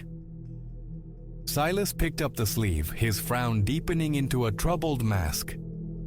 "Madam, this isn't my script. Furthermore," he held up the plastic rectangle, "we phased out this style of keycard months ago." It did look archaic now, thick and scuffed compared to the sleek fobs I vaguely recalled seeing earlier. My head swam. "I don't understand. I left my belongings in the room." "Perhaps we should investigate," he suggested, his voice adopting a soothing, placating tone that grated against my rising panic.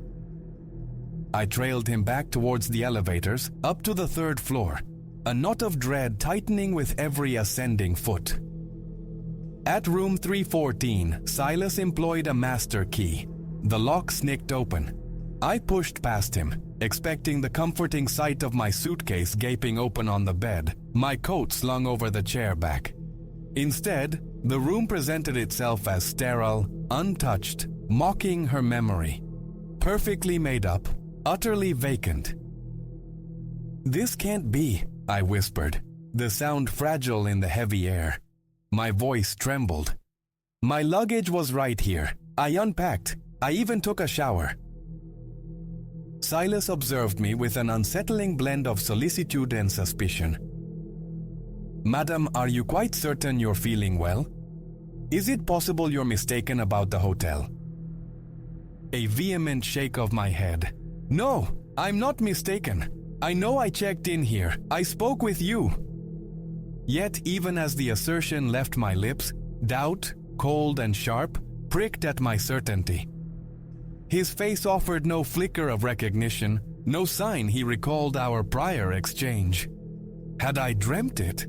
Fabricated the entire check-in? "Maybe you should sit down for a moment," Silas offered gently. "Shall I contact someone for you?" My legs gave way, and I sank onto the edge of the unforgivingly neat bed, my thoughts a chaotic whirl. "No, I just need a moment." He gave a slight nod and withdrew, pulling the door quietly shut, leaving me entombed in the room that should have been mine, yet wasn't. I tried to reconstruct the sequence, the drive, the check-in, ascending to this specific room. I could conjure the image of myself unpacking toiletries, the brief cascade of the shower, lying down for just a minute. And then, a fog descended over the subsequent moments. Had sleep claimed me? Had I somehow wandered out, sleepwalking? But that failed to account for the vanished luggage, the utter lack of any record of my presence. My phone? Of course. I pulled it from my pocket, seeking the definitive proof of a bank transaction. The screen remained obstinately black. Battery drained. Naturally. With hands that shook, I slid open the drawer of the bedside table, searching for the standard hotel information binder. What lay inside instead was a small, unassuming notebook. Bound in worn faux leather, its pages yellowed and brittle. Drawn by a morbid curiosity, I opened it. Handwritten script, faded and spidery, filled the pages. In the weak light filtering from the hallway, I strained to decipher the words. Day 47, another guest gone missing overnight. Third one this month. The others pretend not to see. Or maybe they do see and fear keeps them silent. How much longer can I stay? But leaving. I fear what happens if I try. A glacial chill permeated my veins. I flipped further, each entry a descent into deeper horror. Tales of guests who registered but never departed. Of room numbers mysteriously altering. Of staff members dissolving into thin air. The final passage seized my attention. If you are reading this, you are caught. Leave now. Trust no one. They know you know. They will not permit you to leave. I snapped the notebook shut, my heart hammering against my ribs. A hoax. Some elaborate, cruel prank targeting weary travelers. Yet, the tremor in my own hands, the icy clench in my gut, screamed otherwise. This felt terrifyingly real. Escape. Now. I crept to the door, pressing my ear to the cool wood. Silence reigned in the corridor beyond. Slowly, cautiously, I eased the handle down, cracked the door open. Empty. I slipped out, my bare feet padding silently on the threadbare carpet. Shoes? No time to worry about shoes now. As I tiptoed towards the stairwell, a door clicked open further down the hall behind me. I froze, every muscle tensed, not daring to turn. Is everything all right, madam? Silas's voice, but altered, devoid of warmth, possessing a new, chilling hardness. I bolted, hit the stairwell entrance and plunged downwards, taking the concrete steps in desperate twos and threes. Footfalls echoed from behind, faster than humanly possible, relentless. I burst into the lobby, lungs burning, sucking in ragged breaths. It wasn't the same lobby. The furniture seemed older, dustier. The wallpaper pattern was faded, peeling in damp patches. And it was utterly deserted. No lingering guests, no staff, just the hollow space and the terrifying drumbeat of pursuit closing in. The main entrance. Freedom. I lunged for the heavy glass door, grasped the handle, yanked. It held fast. No, no, please, I whimpered, rattling it with all my strength. It remained impassive, sealed as if welded shut.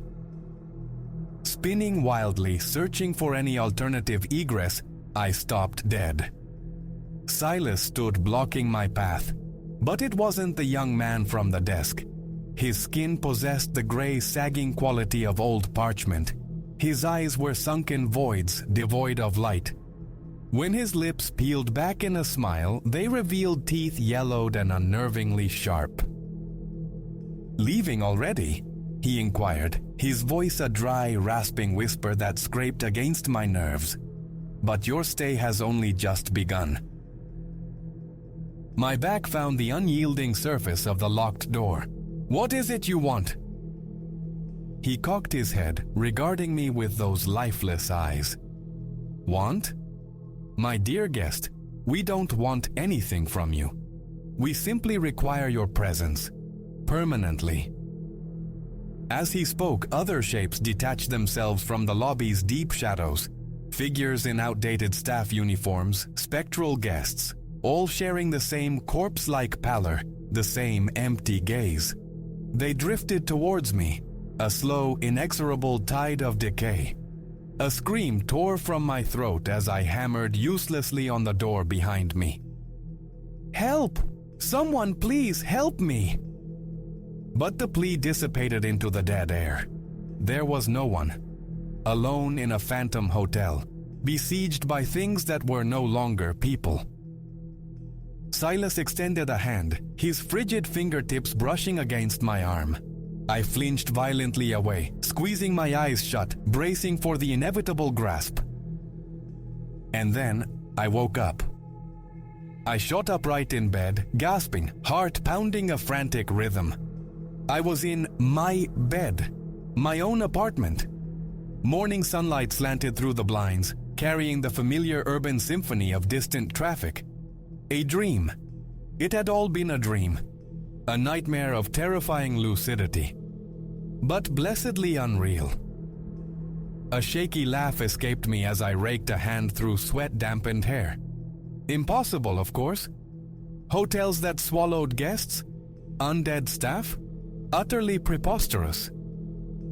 Yet, rising to face the day, a lingering disquiet clung to me like a shroud. The dream's textures, its chilling details, remained starkly vivid. It wasn't until I reached for my clothes that my gaze fell upon something alien on my nightstand. A small notebook bound in worn, faded faux leather. My blood turned to ice water. With trembling fingers, I picked it up, opened it to the first page. The script was faint, aged. Day 1. I got out, I think. But I'm not truly free. They'll find me. They always find their guests. If you are reading this, be warned. Do not check in. Once you are registered, you can never leave. The notebook slipped from my grasp.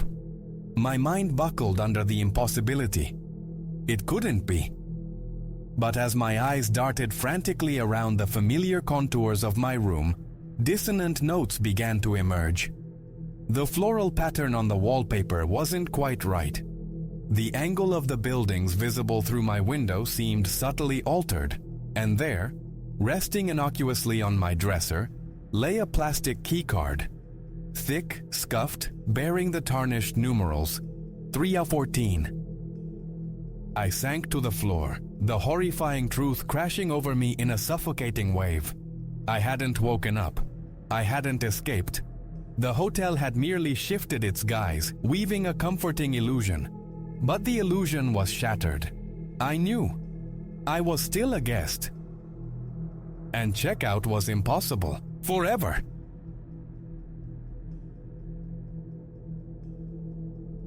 Sparks danced skyward from the bonfire, brief constellations against the vast ink-dark canvas above the pines.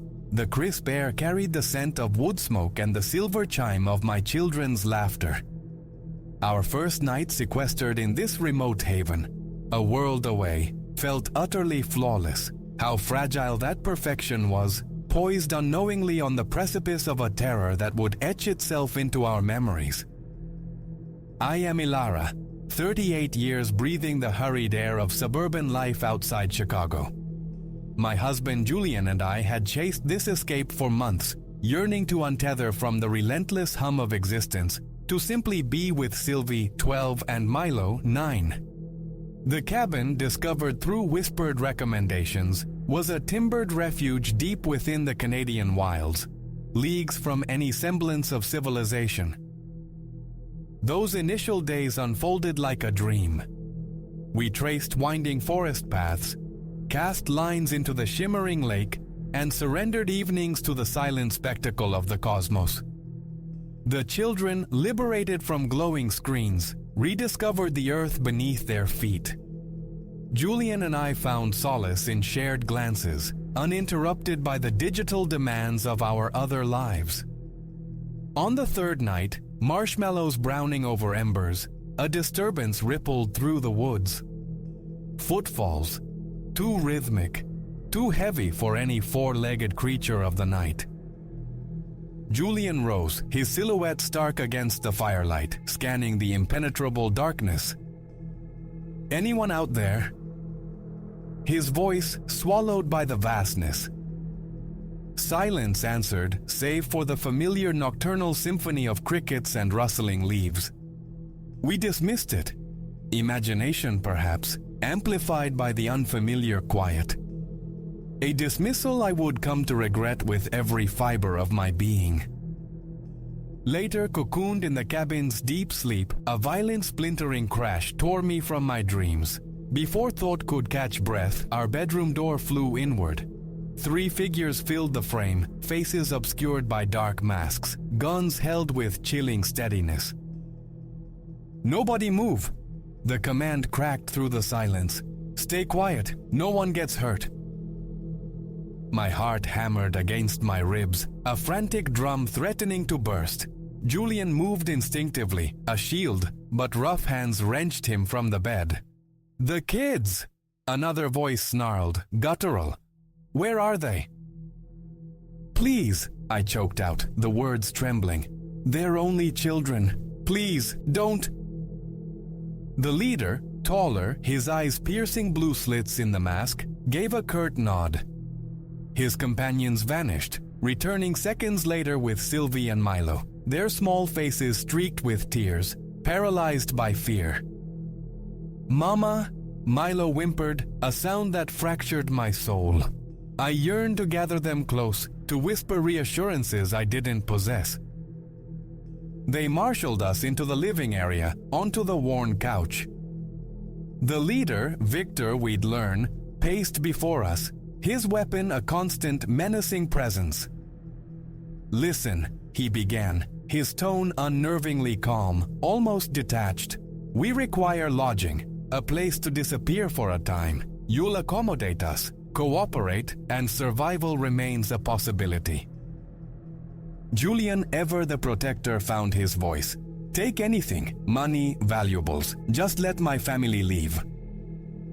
A dry chuckle escaped the leader, devoid of warmth. "Not quite so simple, my friend. We're all invested now. For the duration." In the ensuing hours, fragments of their story surfaced. Fugitives. A significant score in a city nearby. Our isolated cabin, an unforeseen sanctuary until the pursuit cooled. They permitted movement within the cabin's confines, but their vigilance never wavered.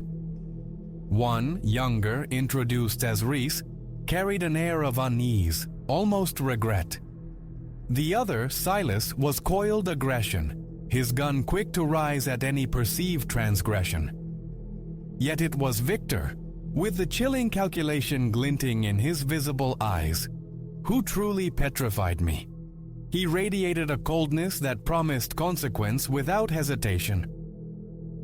Days bled into one another, each marked by the taut wire of appeasement, keeping the children settled, avoiding the captor's ire. Julian and I communicated through fleeting glances, unspoken strategies forming and dissolving against the impossibility of constant surveillance, our phones long confiscated. On the 5th day, I observed Reese. His attention seemed frayed, his gaze repeatedly drifting towards the windows.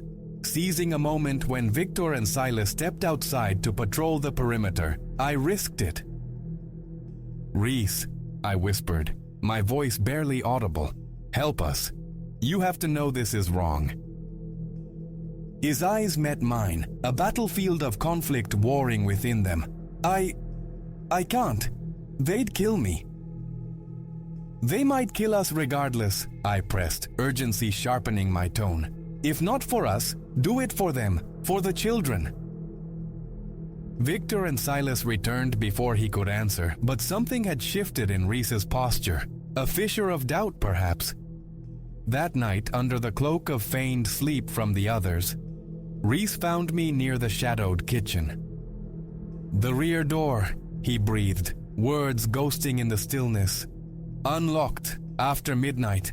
You never heard this from me." Hope surged, sharp and perilous, a chance, but the risk was immense. Capture meant I refused to complete the thought. I woke Julian, conveying the plan through urgent gestures and hushed whispers. Then, gently, we roused Sylvie and Milo, impressing upon them the critical need for absolute silence. Movement became agonizingly slow, each floorboard's groan echoing like a thunderclap in the oppressive quiet. We reached the back door, fingers trembling on the knob, when a voice sliced through the tension, freezing us solid. "Going somewhere?" Victor stood silhouetted in the hallway, gun leveled.